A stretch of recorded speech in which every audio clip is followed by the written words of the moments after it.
Eh bien, bonjour, bonsoir, j'espère que vous allez bien, c'est Flo, et aujourd'hui on se retrouve pour parler des spoilers du chapitre 388 de My Hero Academia après une semaine d'attente. On a enfin la suite. Alors avant que la vidéo ne commence, je vous le rappelle, si vous voulez me soutenir sur les prochaines vidéos, et road to 1000 abonnés, n'hésitez pas à vous abonner à la chaîne, et du coup c'est parti. Ce chapitre 388 s'intitule Toya, et comme le titre l'indique, il va directement suivre les événements du chapitre précédent, où on s'était arrêté avec Endeavor et Dabi, avec Rei qui était en train d'intervenir. Ici, le chapitre commence avec un flashback des événements qui s'est passé dans les bunkers de sécurité. Dans un premier temps, on va voir Kendo qui va immobiliser les espions de All for One avec ses mains géantes et informe les autres héros qu'ils ont perturbé le système et que les abris ne bougeront plus. Les héros commencent alors à évacuer tous les civils vers la surface.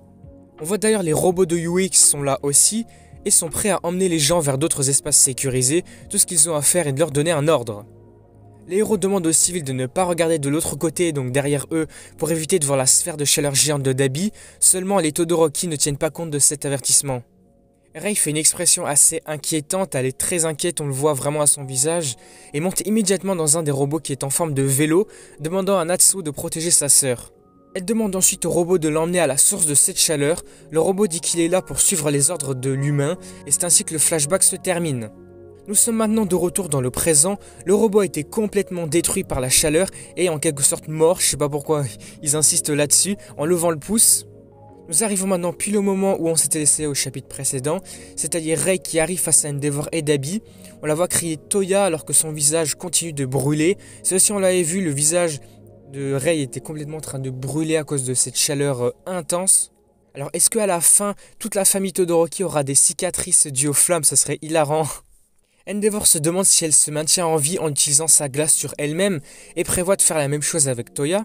Endeavor lui dit de reculer parce qu'elle va complètement mourir brûlée. On voit avec les images des spoilers, son visage est complètement brûlé. Je crois que ces brûlures elles sont pires que celles d'Endeavor parce que forcément son corps est plus résistant aux flammes.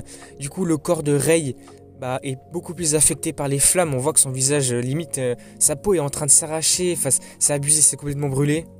Mais on va voir que Rei va répondre qu'il en va de même pour eux, parce que évidemment eux ils sont encore pires, les flammes sont beaucoup plus intenses pour eux, ils sont vraiment au centre, au point central des flammes. Dabi va commencer à marmonner maman en voyant sa mère tout simplement, et Rei s'excuse auprès de lui. Dabi va ensuite dire à Natsu, Fuyumi, et Rei se rend compte qu'ils sont tous les deux venus aussi. Et d'ailleurs dans les images on voit que Natsu et Fuyumi sont en train d'utiliser de la glace, puisqu'on en voit qui est autour d'eux. Rei dit qu'il ne devrait pas être là, mais Fuyumi dit qu'elle ne veut pas perdre quelqu'un d'autre. Donc j'imagine qu'ici elle parle du fait qu'au début ils avaient perdu Toya et que maintenant elle n'a pas envie de reperdre Toya puisque finalement cet événement s'est avéré être faux. En fait on peut dire qu'ici c'est comme si Fuyumi elle perdait une deuxième fois son frère. Natsuo se souvient qu'il avait l'habitude d'ignorer les plaintes de Toya quand ils étaient enfants.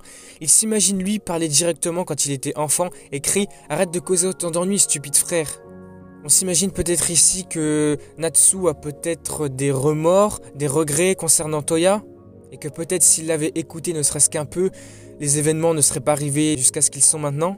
Par la suite, Endeavor se dit que s'il utilise plus de feu pour les propulser vers le haut, le corps de Toya atteindra ses limites. Déjà qu'il est complètement à ses limites, on avait vu que lorsqu'il avait fait son coup de poing de flamme, son bras avait été détruit. Alors j'imagine que là, n'importe quelle attaque va détruire son corps.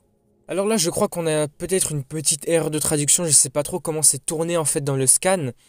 Endeavor demande, s'il vous plaît, ou s'il te plaît, ça dépend des traductions, ne les prends pas eux aussi. Alors est-ce que il parle à Dabi en disant, s'il te plaît, ne prends pas les autres membres de la famille, prends que nous deux. En gros, il veut se sacrifier lui et son fils. Et il ne veut pas que Dabi fasse mourir Rei, Natsu ou Fuyumi avec. Je pense que la réelle signification, c'est vraiment celle-ci. Et par la suite, nous voyons une vision de tous, donc toute la famille Todoroki, dans un futur hypothétique. Donc c'est un potentiel futur, ce n'est pas vrai. Nous voyons Toya adulte qui porte la veste de Dabi, avec toute la famille autour. Et c'est ainsi que le chapitre se termine. Et nous apprenons qu'il n'y a pas de pause la semaine prochaine. Heureusement, le prochain chapitre 389 arrivera la semaine prochaine. Bon voilà du coup le résumé complet du chapitre 388 de MHA s'arrête ici. Le chapitre était complètement fou. C'est vrai que là on a eu peut-être un peu moins d'informations. J'ai l'impression que c'était assez court le résumé complet. Mais c'était quand même très intéressant. On a eu le flashback sur ce qui s'est passé avec les Todoroki dans les bunkers, dans les espaces sécurisés. Et puis on en apprend un petit peu plus sur ce qui se passe avec Dabi.